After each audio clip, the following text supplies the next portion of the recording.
Hello, Army of Light, Earth Division. It's Shauna L. Francis, and today is October 20th, 2022. Welcome to today's Ascension Daily Update. Excuse me.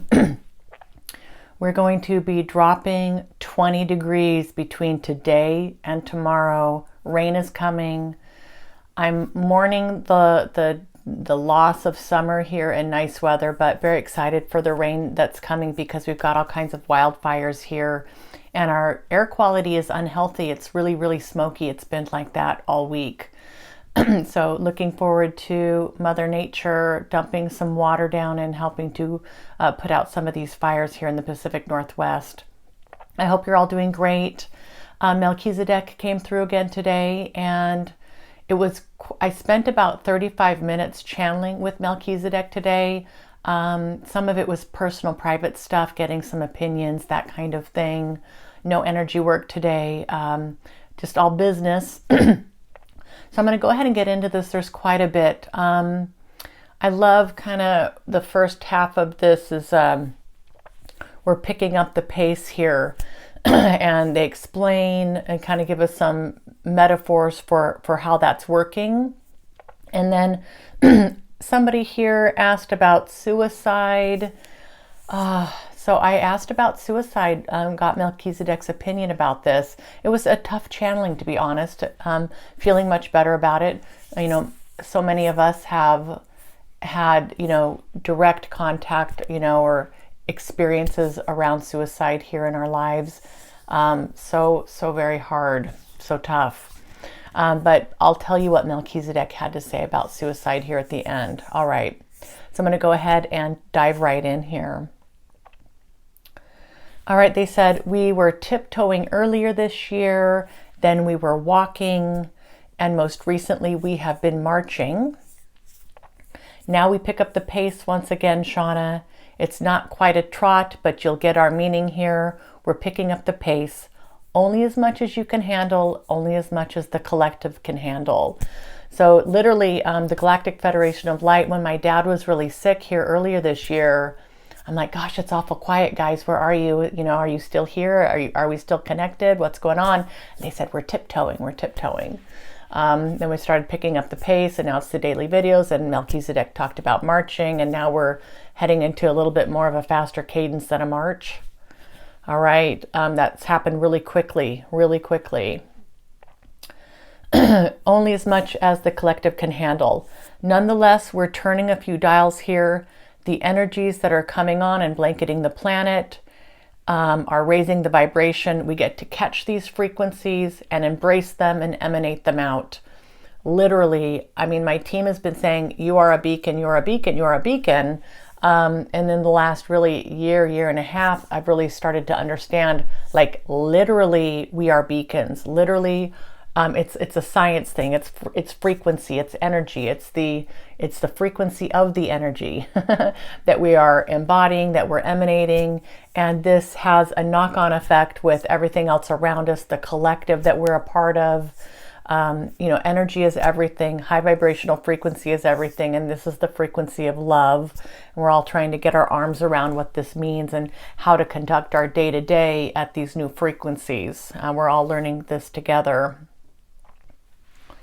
We are trotting along, dear one, walking briskly with a bit of a bounce in your step, a little more nimble than a march. Okay, I kind of get that visual, get what that means. And I said, thank you. That makes sense. Can you please explain more? They said, imagine, if you will, a drummer in a band. The drummer leads the band in terms of the tempo set for a song. The rest of the band members match their tempo to the tempo set by the drummer with the instruments that they play. Okay, following along here.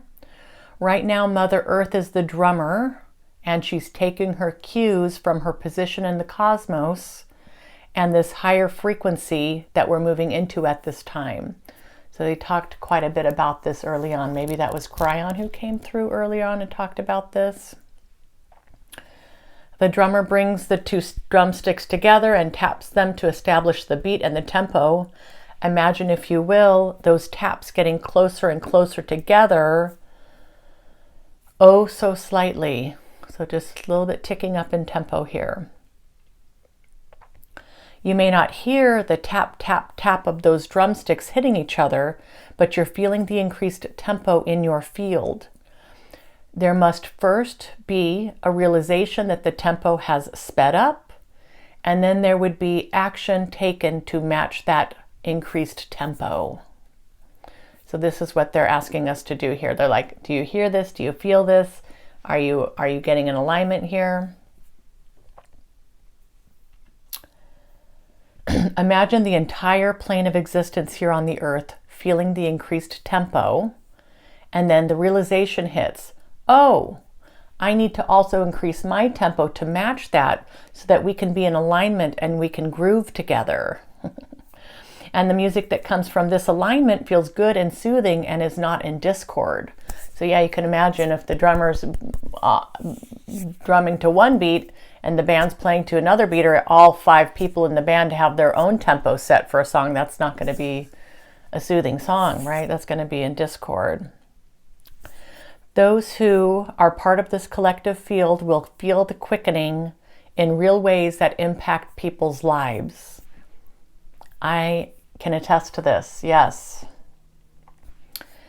It will feel a little more painful to drag your feet on important decisions or to maintain a lower, denser frequency as you live out your days. It'll become increasingly uncomfortable to maintain thoughts, activities, routines that were born in the lower vibration. All right, so we're just starting to notice this in our everyday lives.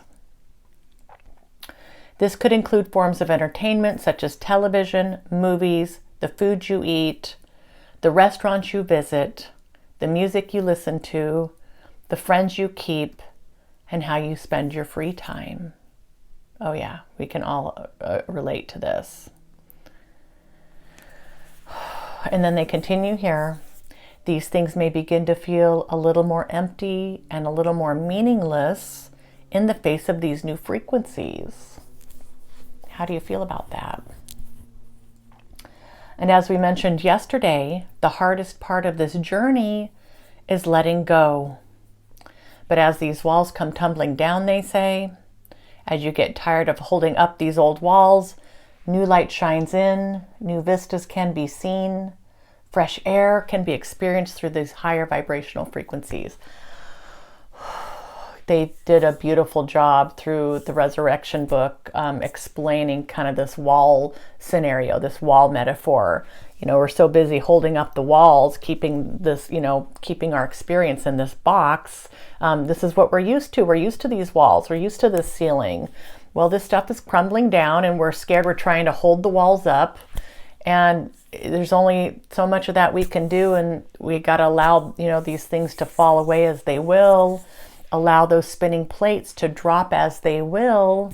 And so that we can do new things. We can see new things, all of experience is going to be impacted by these things being dismantled. Some things may feel like they're speeding up in your world, while other things may slow way down. This is an acclimation period. The Galactic Federation of Light talked a lot about the expansion and contraction of time. That's what this kind of reminds me of. But I think it's just more, they're talking more about our day-to-day stuff. Some things maybe just feeling like things are just flying by, then other things are slowing way down, and maybe for really good reason, And soon you will feel much more grounded in these frequencies, much more in alignment, which will give you more of a sense of harmony and ease throughout your days. Makes sense. The power of letting go of old belief systems, old programming, old ways of thinking about yourself, old ways you regard others. Allow these walls to tumble so that new rays may shine through, and you can rebuild from a higher place, a higher vantage point. We're here with you always, as these walls tumble down. I believe that too. And with the new light, you can say, behold, I make all things new. And you will believe it. You will feel it deeply. Behold, I make all things new. It's a huge affirmation, activation throughout all these books Melchizedek has put out through Paul Selig. Behold, you make all things new. It's very powerful.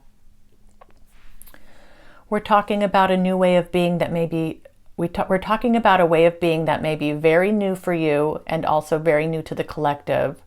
You're beginning to feel a lifting that's available for those here who choose it. We're still in choice. We still have free will. It's something we need to commit to. It's not going to happen to us, or, nobody's coming in to save us here. We are making these choices from this higher vantage point. We're consciously aware of what we're doing. We're not sleepwalking through our days. We are consciously aware of our field, our emotions, where we're coming from, and are we honoring each other? These are choices. Or am I just going to do what I've always done? Am I going to say what I've always said? Am I going to react in ways I've always reacted? We're conscious of this now.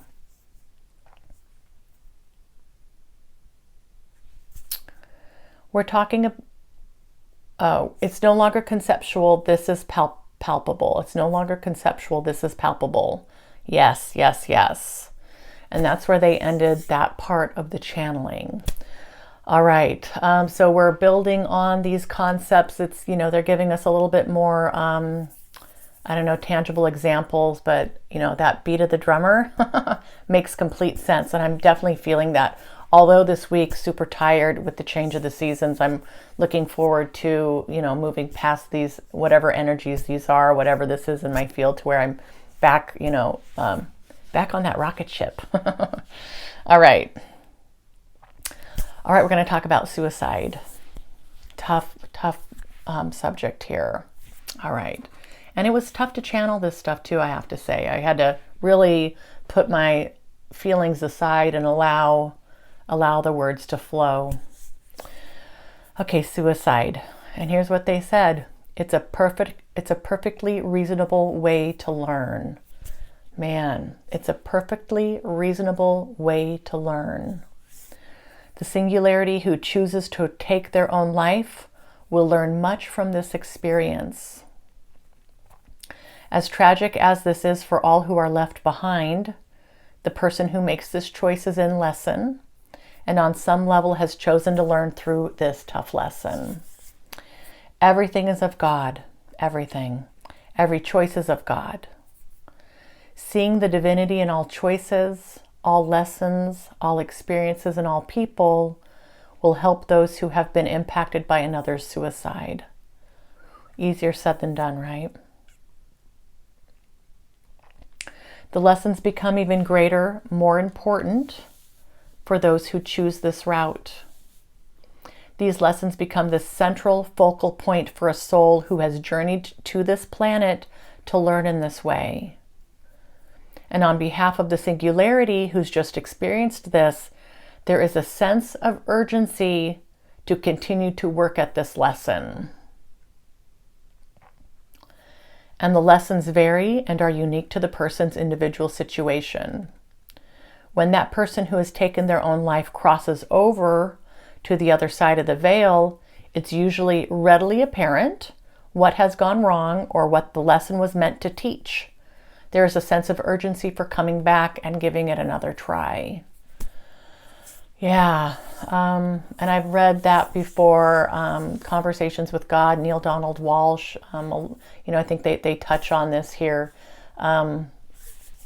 It's seeing all the tragedy, that, we can experience here on this planet as being divine. Every choice, even the most horrific things, even, the reptilians who are, negatively influenced, by seeing that as divine and of God, of source. These are really hard things for us on this planet to get ourselves, wrapped into, and really understanding this at deep levels, that everything is divine. Everything is divine. So the soul has another incarnation and will continue to pick up on that lesson and the lessons that were unable to be resolved the last time. There's much that can be learned through suicide in this way when looked at from this angle. hard, so hard. One does not make this choice lightly. Great lessons in love and compassion can be learned through that process, not only for the person who has passed, but for those who are left behind.